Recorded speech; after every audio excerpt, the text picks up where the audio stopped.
अस्सलाम वालेकुम। क्या हाल है बच्चों? आज का हमारा टॉपिक है basic unit of data storage. आज हम पढ़ने जा रहे हैं कि डाटा को स्टोर करने के बेसिक यूनिट कौन कौन से हैं। हम जानते हैं कि कंप्यूटर अपने अंदर जितना भी डाटा स्टोर करता है या जिस चीज़ पर वर्क करता है वो हमेशा बाइनरी फॉर्म में करता है, यानी ज़ीरो या वन। जितना भी हमारा डाटा होता है वो हमेशा ज़ीरो वन की फॉर्म में स्टोर किया जाता है कंप्यूटर के अंदर। तो ज़ीरो जो सबसे बेसिक यूनिट है वो डाटा का वो है बिट। ज़ीरो एक बिट है, वन एक बिट है।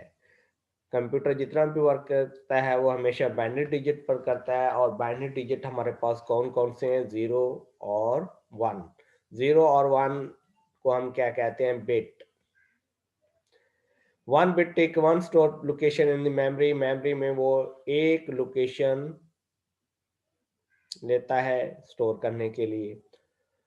सबसे जो बेसिक यूनिट है हम उसको बिट कहते हैं। ज़ीरो एक बिट है, वन एक अलहदा एक बिट है। Zero bit, one bit. इसके बाद हम बात करते हैं बाइट की। जो बिट से एक बड़ा यूनिट होता है उसको हम कहते हैं बाइट। जो बाइट होता है वो 8 बिट पर मुश्तमिल होता है, यानी कि एक collection of 8 bit is called byte. यानी कि अगर 0 1 1 1 0 अगर 8 का हम कलेक्शन किया जाए तो एक बाइट बनता है। एक collection of 8 bit is called byte. और जो एक बाइट होती है वो हमेशा एक सिंगल करैक्टर को स्टोर करने के लिए यूज होती है। The capacity memory is use in term of byte. Byte से बड़ा किलो बाइट आ जाता है, ठीक है। और ये 1024 बाइट के बराबर होता है। किलो बाइट, एक किलो बाइट वो 1024 बाइट के इक्वल होता है। इसको हम के बी से डिनोटेड कहते हैं। इससे जो बड़ा यूनिट होता है वो मेगा बाइट आ जाता है। जिस तरह किलो बाइट है वो 1024 बाइट के इक्वल होता है, और जो मेगा बाइट होता है वो 1024 किलो बाइट के इक्वल होता है। उसको हम एम बी से डिनोटेड करते हैं। एम बी से, मेगा बाइट से जो बड़ा यूनिट है वो हमारे पास गीगा बाइट है। गीगा बाइट 1024 मेगाबाइट के इक्वल होता है। इसको हम जीबी से डिनोटेड करते हैं, यानी कि इसी तरह जो गीगाबाइट है इससे जो बड़ा यूनिट आ जाता है वो टेराबाइट होता है। जो टेराबाइट होता है वो 1024 गीगाबाइट के इक्वल होता है। इधर आपके सामने एक टेबल की फॉर्म में भी बताया गया है।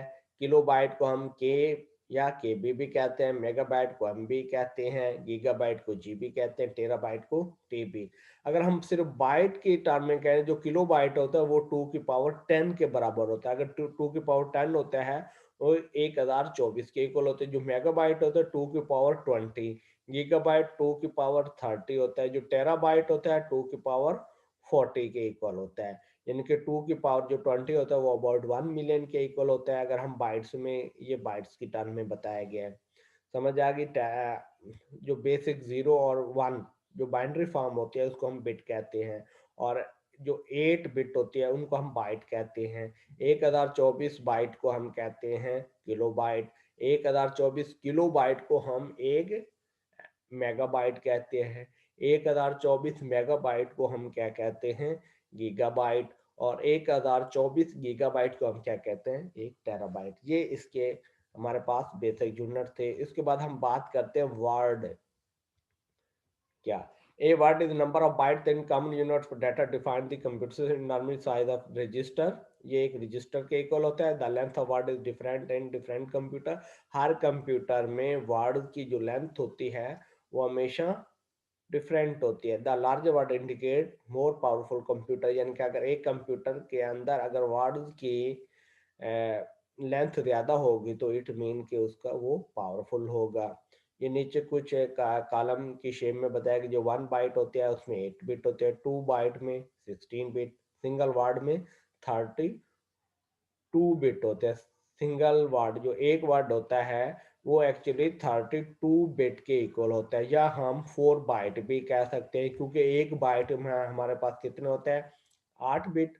और जो 32 होगी वो हमारे पास 4 बाइट बन जाएगा। इसी तरह अगर हम डबल वर्ड की बात करेंगे तो वो 64 में आ जाएगा।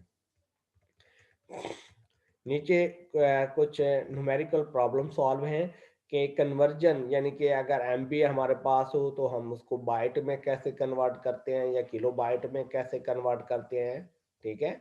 अब अगर हमारे पास कोई बड़ा यूनिट हो तो उसको छोटे यूनिट में कैसे कन्वर्ट किया जाता है। अब आपके पास जो सामने है वो 240 एमबी है, यानी कि ये जो एमबी है ये बड़ा यूनिट है। वो कह रहा है कि इसको बाइट में कन्वर्ट करना है और किलो बाइट में कन्वर्ट करना है, मतलब इससे स्मॉलेस्ट यूनिट में जाना है। तो number of bite in 1 MB, पहले हम बाइट में कन्वर्ट कर हम ये देखेंगे कि एमबी में, 1 एमबी में कितने बाइट्स होते हैं। वो हमने ऊपर देखा तो वो 2 की पावर 20 होती हैं। तो अब 240 एमबी यानी कि 240 एमबी में हम उसको उसके साथ मल्टीप्लाई कर देंगे, जो हमारे पास आंसर आएगा वो बाइट में आ जाएगा। अब नीचे ये था 240 को बाइट में कन्वर्ट किया गया। अब हम 240 को किलो बाइट में कन्वर्ट करेंगे। Number of kilo byte in MB, 1 MB में कितने होते हैं, वो 2 की पावर 10 होते हैं। तो हमारे पास जो 2 की 40 एमबी होंगे वो हमारे पास कितने आ जाएंगे, 2 की पावर 10 को हम 240 से मल्टीप्लाई करेंगे, जो हमारे पास आंसर आएगा वो हमारे पास क्या आ जाएगा, किलो बाइट में आ जाएगा, यानी कि एमबी को किलो बाइट में कन्वर्ट करना। आगे है कि वो कह रहा है कि जीबी को आपने वर्ड में चेंज करना। अब आपका एक जो जीबी होता है उसमें टोटल बाइट्स कितने होते हैं, वो 2 की पावर होती है 30। अब हम 60 जीबी की बात करेंगे तो 60 जीबी को हम 2 की पावर 30 से मल्टीप्लाई करेंगे, तो हमारे पास नंबर ऑफ 1 जीबी में मतलब 60 जीबी में कितने बाइट्स हैं वो आ जाएंगे। अब हम क्योंकि ऊपर हमारे पास क्वेश्चन है कि इसको वर्ड में चेंज करना है, और आपको पता है कि जो बाइट में है तो, और 4 बाइट का एक वर्ड बनता, 4 बाइट का एक बाइट बन, तो हम 60 जीबी को 4 पे डिवाइड करेंगे, मतलब 4 पे डिवाइड करने का मतलब इसको हम वर्ड में चेंज करें और 230 से मल्टीप्लाई कर देंगे। या आप ऊपर ये जो 60 मल्टीप्लाई 2 की पावर 30 है, हमारे पास ये जो आंसर आएगा ये बाइट में आ जाएगा, और इसको हम अगर 4 से मल्टीप्लाई करेंगे तो वो हमारे पास वर्ड भी आ जाएगा। इसको हम 2-3 डिफरेंट मेथड से हम सॉल्व कर सकते थे। ये था हमारे पास शॉर्ट सिलेबस में topic basic unit of storage, इनको स्टोर करने के डाटा को स्टोर करने के जो बेसिक यूनिट है वो था। अब हमारे पास नेक्स्ट जो टॉपिक है, आई थिंक ये बाइट्स स्टोरेज डिवाइस वाला आज के लिए काफ़ी है। तो ये आप लोगों ने मुझे रिटर्न फॉर्म में सेंड करना है। ओके, अल्लाह हाफिज़।